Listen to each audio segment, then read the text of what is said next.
everyone. Welcome to another episode of Aging in Action. Today, our guest with us is Dawn Condon with Connected Living. Dawn, welcome to the show. Hey, Dawn. Welcome. Hi, girls. It's so nice to see all you guys again, or not again, actually, for the first time, I think, in a long time. It's been too long, so it's nice to see you. Nice to see you in person. It is, for sure. Dawn, you are a yoga and wellness coach here in Greater Sudbury and actually have your own organization, Connected Living. Do you want to give us a little bit of background about Connected Living? And if anything, I think today the wellness and yoga must be a really busy business. Yeah. So I've been a yoga teacher for a very long time, but I've been a fitness instructor and a personal trainer here in Sudbury for about 27 years, and I've been teaching yoga for about almost 20 of those years. But so it's been a long time that I've been able to spend with people and get to know bodies and that sort of thing, and then just be really fascinated by the whole process of how bodies move, and then of course how they age too, right? In the process of aging, which is another really fascinating process. So I'm loving this. So I decided that I would start narrowing as I started, paying attention to this process that we're going through.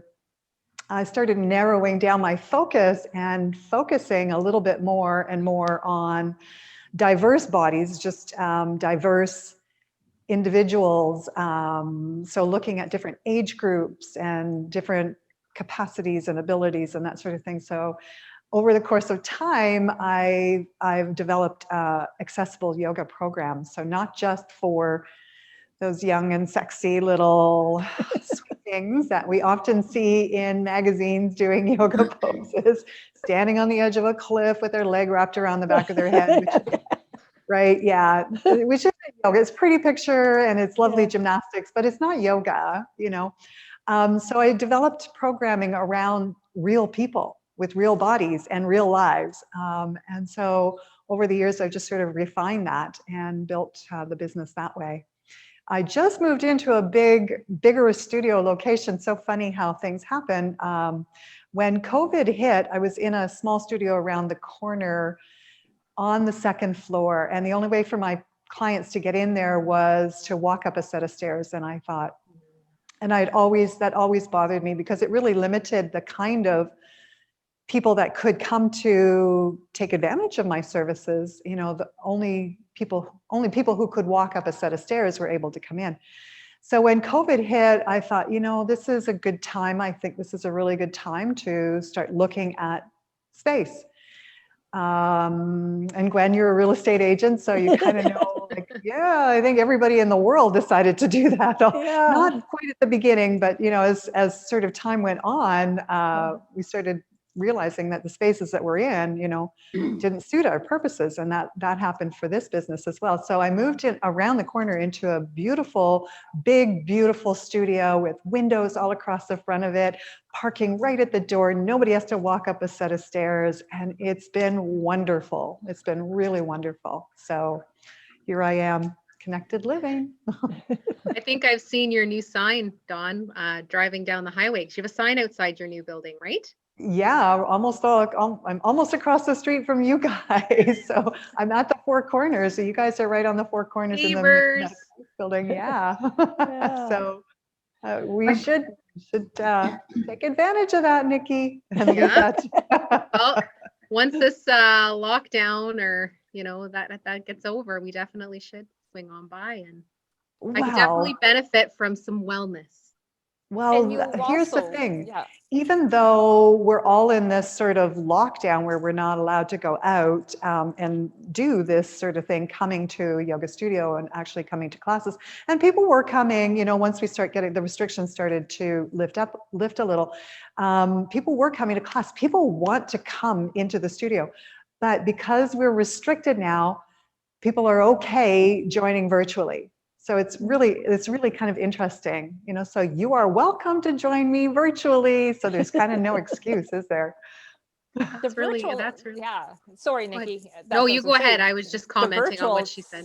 the virtual is nice, right? As for many of us, especially if we're in an aging, we don't like nighttime travel, you don't want to drive. It's nice to have that virtual option to just log in our computer, throw it our mat on the basement floor, your rec room, your living room, and just be able to have that option of taking a class from your home.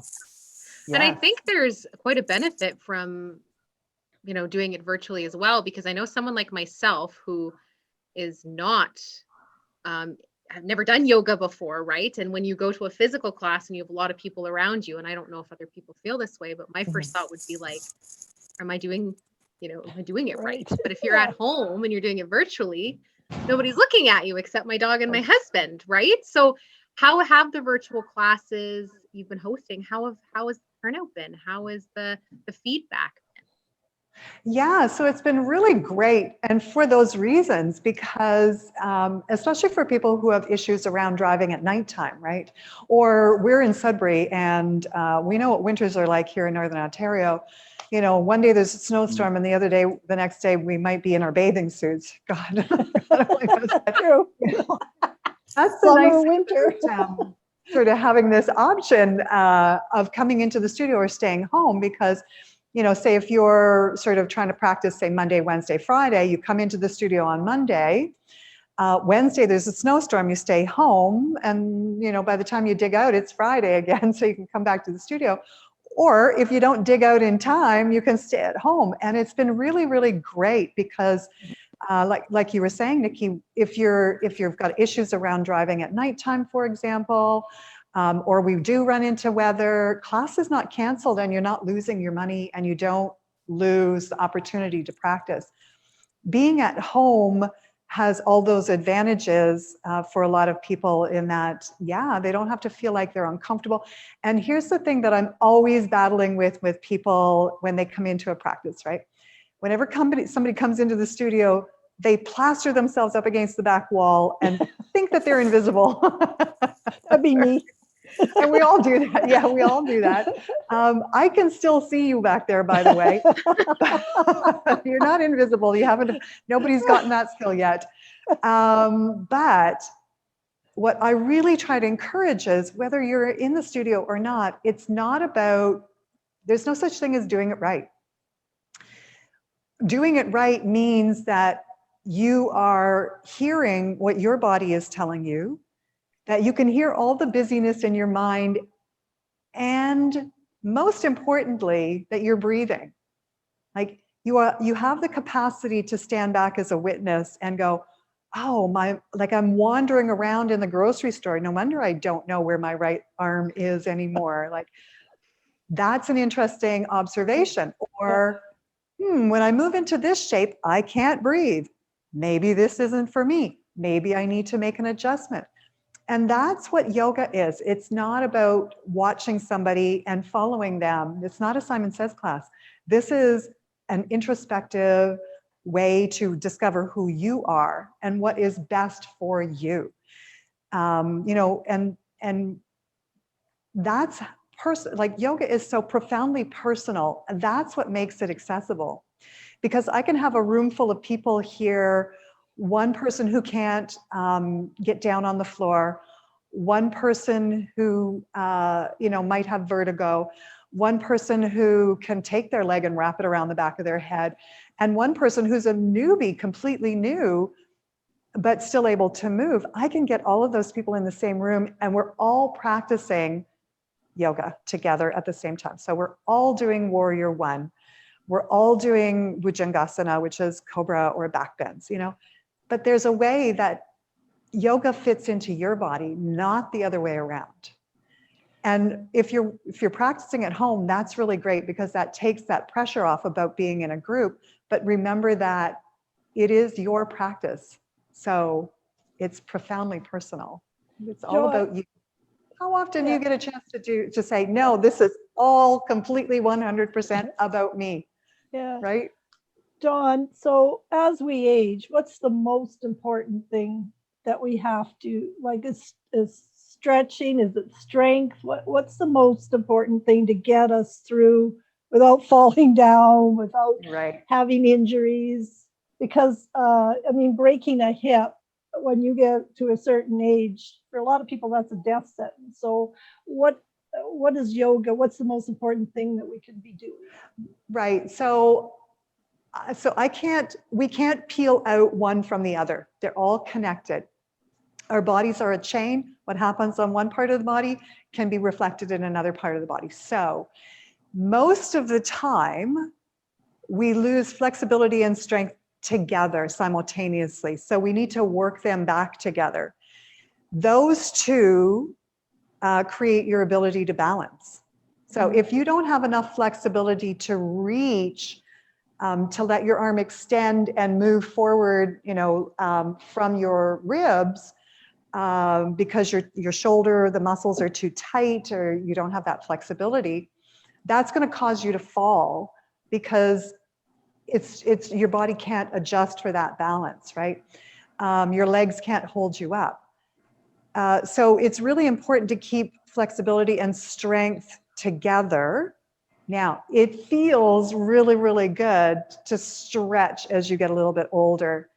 So stretching, yeah, most people are like, oh, I just really want to stretch. Yes, really, really important. But we need to make sure that those muscles are strong as well. So working in a program where you have both. So yoga, for example, does have that opportunity to practice both of them together at the same time. So if you were in a warrior pose, for example, the leg that's in front would be the one that is getting strengthened, and the leg that's in back is getting stretched simultaneously. So that's what the beauty of yoga is. You get these two things together at the same time as you're really building this awareness about what's going on with you, and how do you work within that scope, right? So I don't know if that answers the question, but No, it does. Yeah. It's kind of hard to separate one out from the other.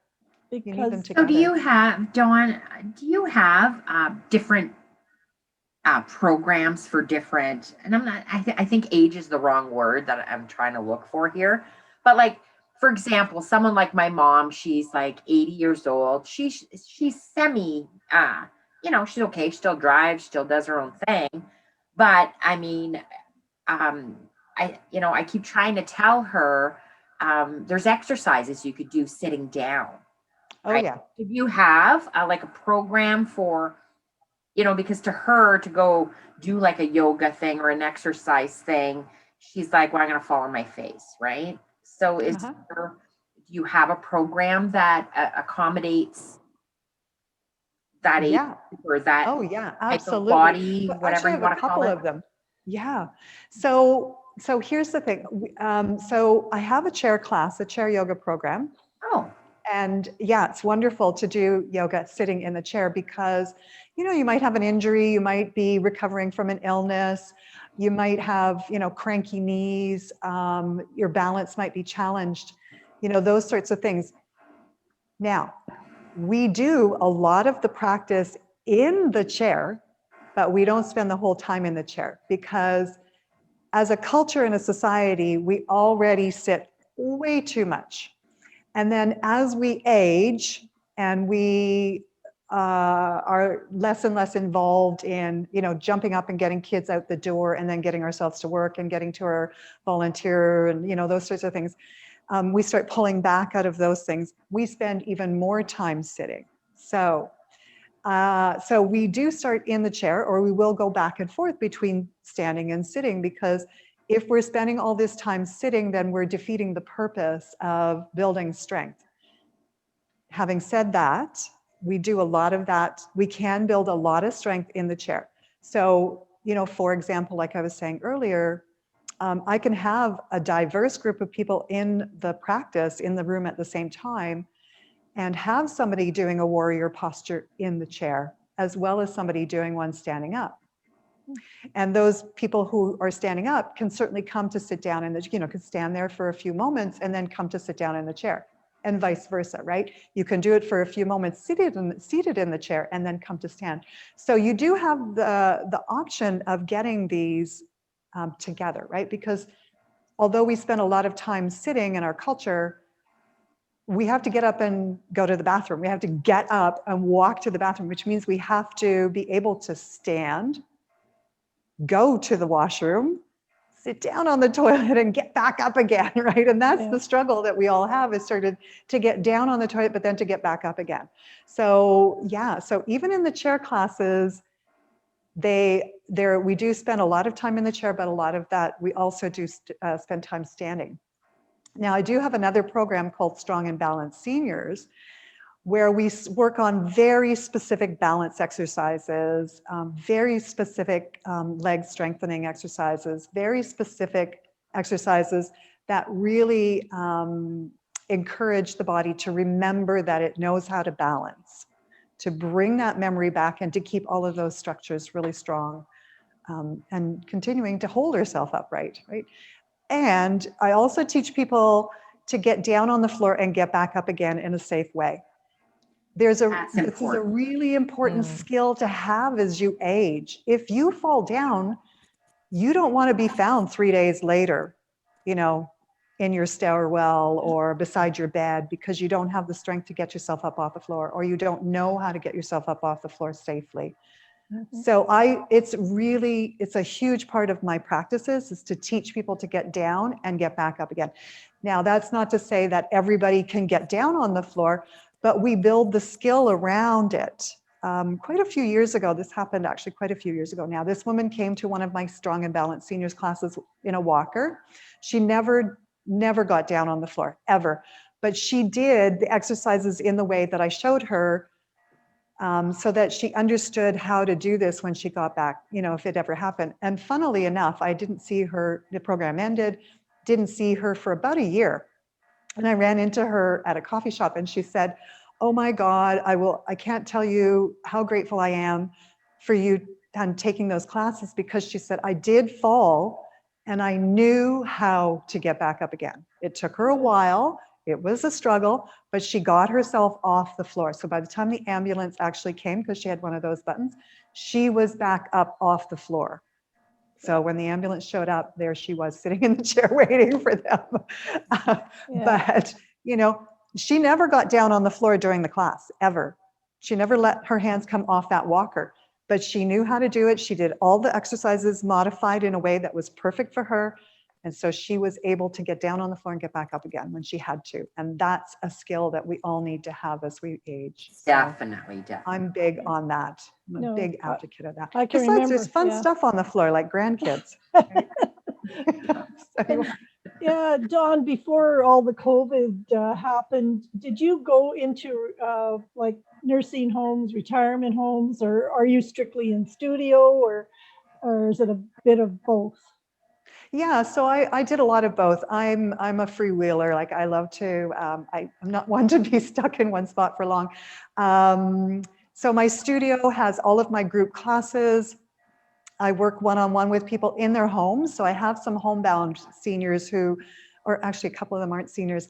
They don't drive anymore. They're homebound. So I go to them and I work with them in their homes, and we do a lot of that fall prevention work.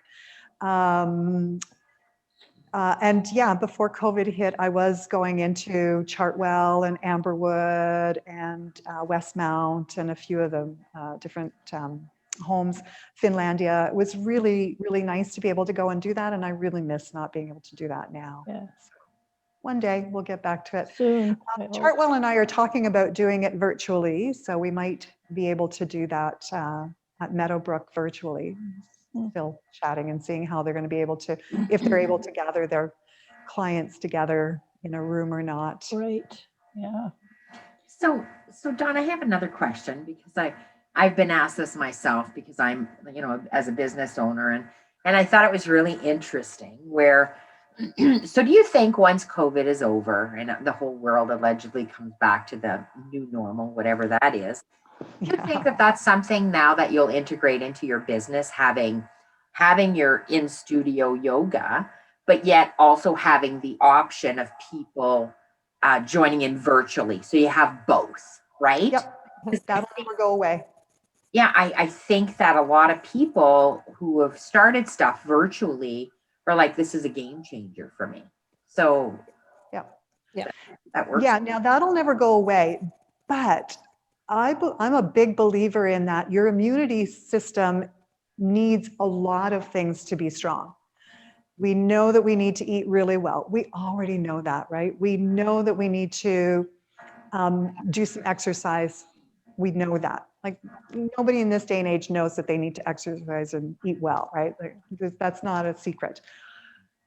One of the ways we develop an immunity system is being in community. And I'm not saying that we need to be on top of each other, sharing germs, like sneezing on each other, but our immune system is related to our emotional systems.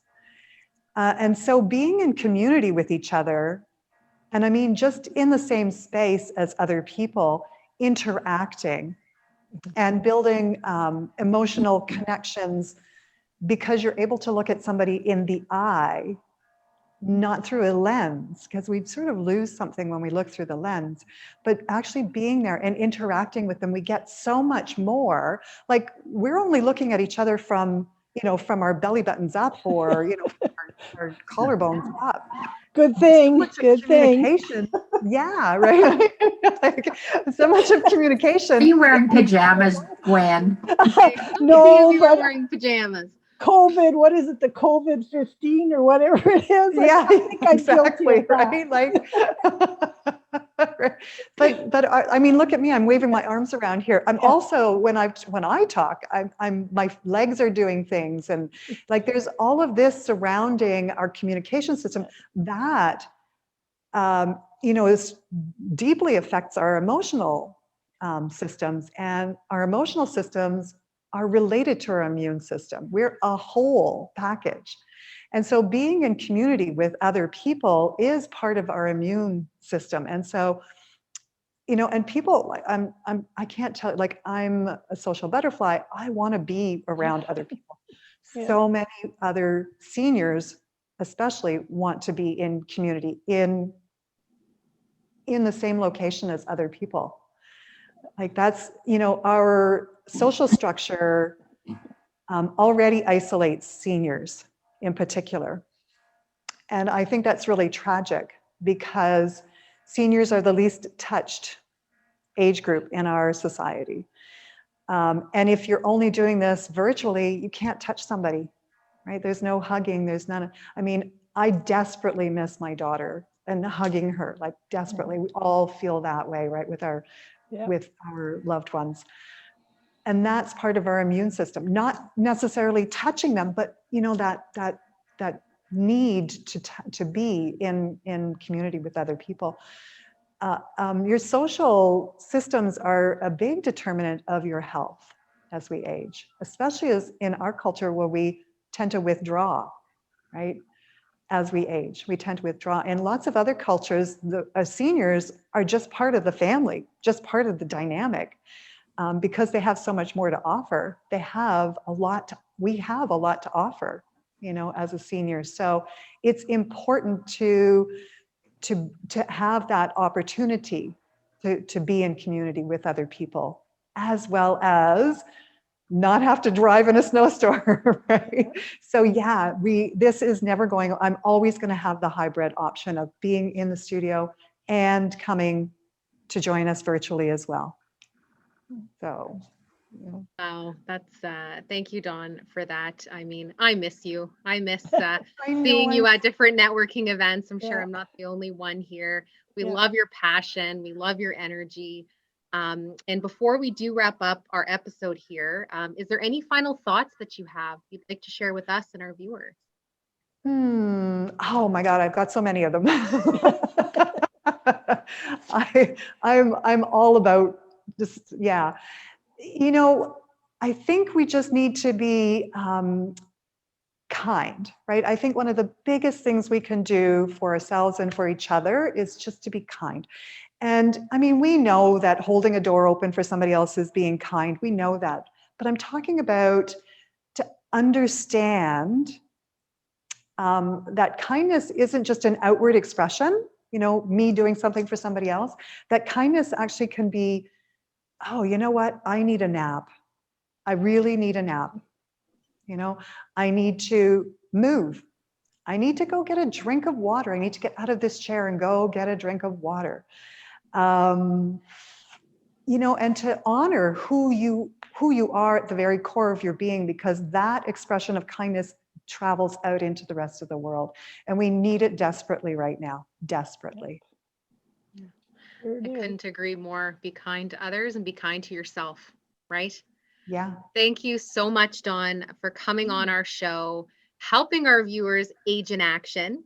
And we'll make sure that we share your information on our website, www.aginginaction.ca. So thank you so much. You're very welcome. Yeah, hopefully we'll get to see each other again soon. Yes. Oh my God. You'll walk Yeah. across the street and come to a yoga class. And you'll That's bring right. Lisette with you. Yeah. Yeah. We need Only if you have a chair. yeah. I got a whole stack of them back here. Awesome. Thanks. Good to see All you. right. Thanks, Bye. Dawn. Take Thank you, care. Be girls. safe. Thank you. Bye. Bye. Bye.